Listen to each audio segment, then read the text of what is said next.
Hi everyone, it's Liam here from A Shot of Wildlife.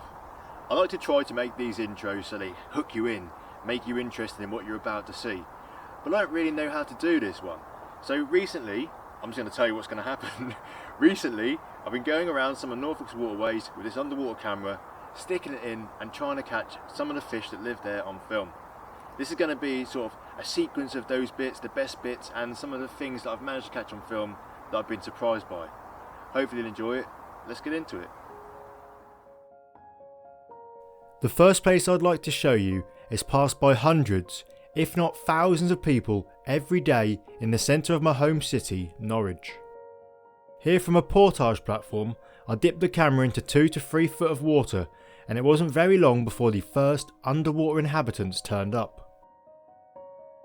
These are Eurasian minnows, one of our smallest but also most common species of freshwater fish. They average around 2 inches long, but in rare circumstances they can grow up to double this.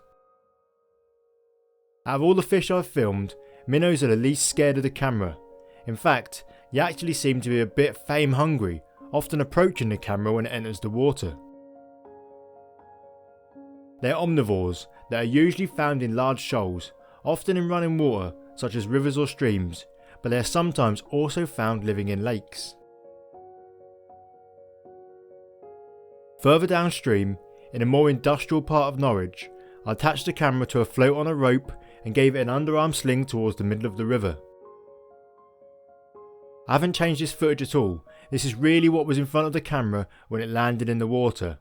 Hundreds of roach. These are all around 4 to 5 inches in length. They have orange eyes and fins, a silvery grey over their bodies, and their mouths point forwards. They can rarely grow up to 20 inches long, but it's no coincidence that all of these fish are the same size.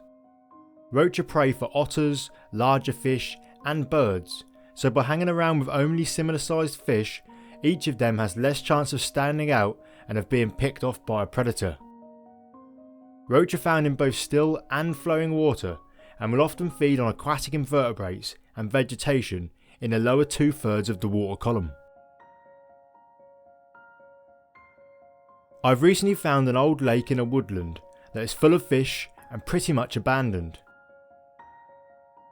Upon throwing the float camera out as far as I could, just like before, it was almost instantly surrounded by fish. However, although they look similar, these are not roach, but they are their relative, the rudd. The main difference is that rudd are often more of a golden or green colour, and their mouths are upturned. This is because they feed a lot on debris and insects that fall onto the water's surface. Rudd can grow to around 18 inches, but these are all a lot smaller at around 6. I had seen some larger shadows in the murky water and could only hope that without any control over the camera, one of these comparative monsters would swim past. And then sure enough it happened. Only for a second or two, this battle-scarred carp strayed in front of the camera's view.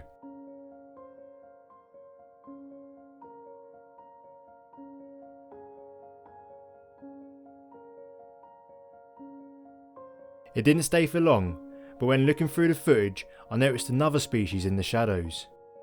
This is the unmistakable outline of a tench. I only got a snapshot of both of these fish, but I am tempted to spend some more time in the future trying to film some of the lake's other residents, both above and below the surface. Let me know if you'd be interested in seeing that. The next site I wanted to share with you is in a town called Fakenham in mid-Norfolk. Whilst working in the area, I had noticed some small brown trout around this mill pond and really wanted to film them for the first time. It turns out that brown trout are really skittish, so I didn't manage to catch any on film, but using the camera on the end of a 12-foot pole, I did manage to film these. There are 3 species here: roach, rudd, and the longer fish with the dark outlines on their tails and orange fins on their undersides are chub. These can grow to more than 2 feet long. They have big appetites and will eat pretty much anything that they can fit into their oversized mouths. This species is where the word chubby comes from.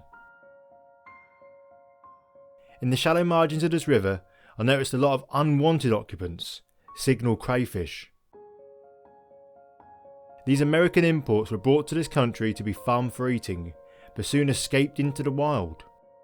Unfortunately, they have spread a disease to and outcompeted the native white-clawed crayfish almost to the point of extinction, and their impact on fish and aquatic invertebrates is massive. This year seems to have been a really good year for them. There were more than 20 within sight, and most of them were fully grown adults with body lengths of up to 6 inches. At the next location, on the River Yare quite close to the University of East Anglia in Norwich, I decided to become one with the fish and got into the river to film. I'm glad I did, as down near to my beautiful feet I spotted 2 well-grown perch. These fish have green stripes down their bodies to camouflage them from predators, but also so that they can hide away from their prey. When they are young, they feed on aquatic invertebrates, mollusks and insects that fall onto the water, but as they get larger, they become top predators. Growing to up to 2 foot long, big perch prey on small fish, even of their own kind, and hide amongst vegetation, waiting to ambush their unsuspecting prey. This one took a bit of an unhealthy interest in my toes, but I did manage to get out of the water unscathed.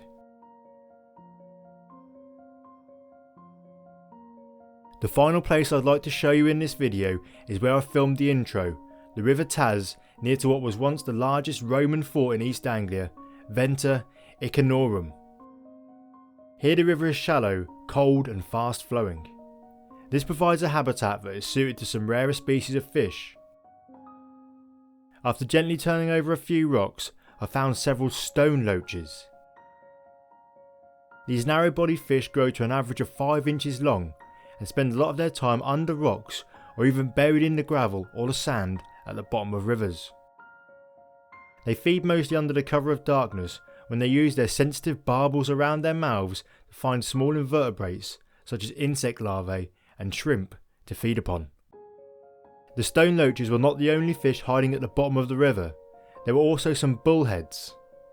These fish, with their large spine fins, disproportionate heads and bulging eyes, are extremely well camouflaged, to the point that my camera struggled to focus on the ones I found. They grow to around 4 inches long and spend the daytime blending in, away from the attention of predators.